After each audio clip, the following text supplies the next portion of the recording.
All right, today we are digging into a massive story. It's all about global power, high-stakes politics, and some really secret deals. Yep, we're talking about the hidden oil war between the United States and Venezuela. You know, at the very heart of this is a relationship that has gone from being best friends to bitter enemies.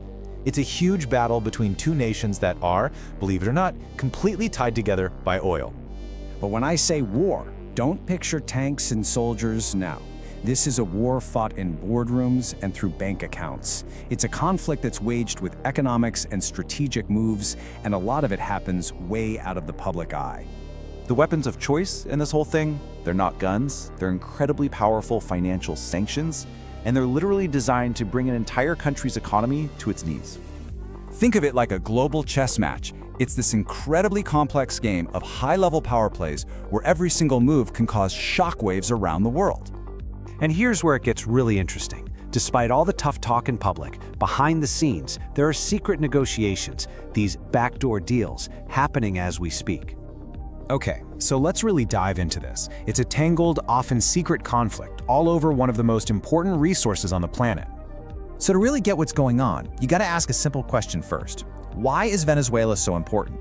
What gives them so much clout on the world stage? Well, the answer is buried deep, deep under their feet. We are talking about oil, and not just a little bit of it, a ton of it.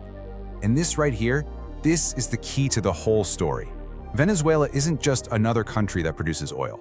Nope, it is sitting on the single largest proven oil reserves on Earth, period. The number itself is just mind-boggling. We're talking more than 300 billion barrels of proven crude oil reserves.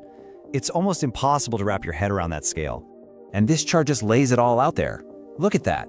Venezuela's reserves absolutely dwarf even giants like Saudi Arabia, and they make the US reserves look tiny in comparison. Which, of course, leaves us to the next big question. Okay, they have a lot of oil, but why did this specific oil become so incredibly critical for the United States? And the answer to that is what you could call a dependency dilemma. It's this long, complicated relationship that was built on a very, very specific industrial need. See, it wasn't just about how much oil they had. It was about the kind of oil. A lot of US refineries, especially on the Gulf Coast, are these amazing, complex machines built for one thing, to process heavy crude oil. And guess who was the best, most reliable source right next door? Yep, Venezuela. And you know, for decades, nobody saw this as a problem. It was a win-win. It was seen as this great strategic partnership, the foundation of economic policy for both countries. So what in the world happened? How did a relationship that seems so perfect, so based on mutual need, just completely shatter and turn into an all-out economic war? Well, that brings us to the political breakdown that really defines everything today. This is where we see the shift from friendly handshakes to crippling sanctions. I mean, the change was just night and day. We went from an era of cooperation, of a stable supply of oil and strong economic ties, to an era defined by conflict, embargoes, and just relentless economic pressure.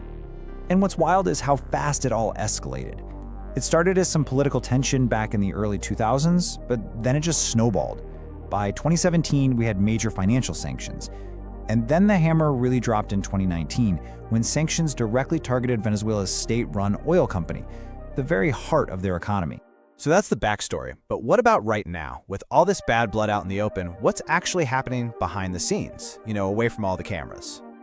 We are now in a totally new phase of this whole conflict. And this phase isn't defined by public speeches, but by quiet, really high-stakes talks happening behind closed doors. So here's the bottom line. The sanctions did their job. They absolutely crippled Venezuela's economy. But then the global energy situation got shaken up by conflicts in other parts of the world, and suddenly the US had to rethink its strategy. And that's what has forced both sides to the table for these secret backdoor negotiations. What we're watching right now is this incredibly delicate, complicated dance. You have two adversaries who don't trust each other, trying to negotiate. Each side is trying to get what it desperately needs without looking like they're giving in. And that leaves us with the million-dollar question, doesn't it? In this crazy, shifting world, is a simple, practical need for oil going to be enough to overcome years of really, really deep political conflict?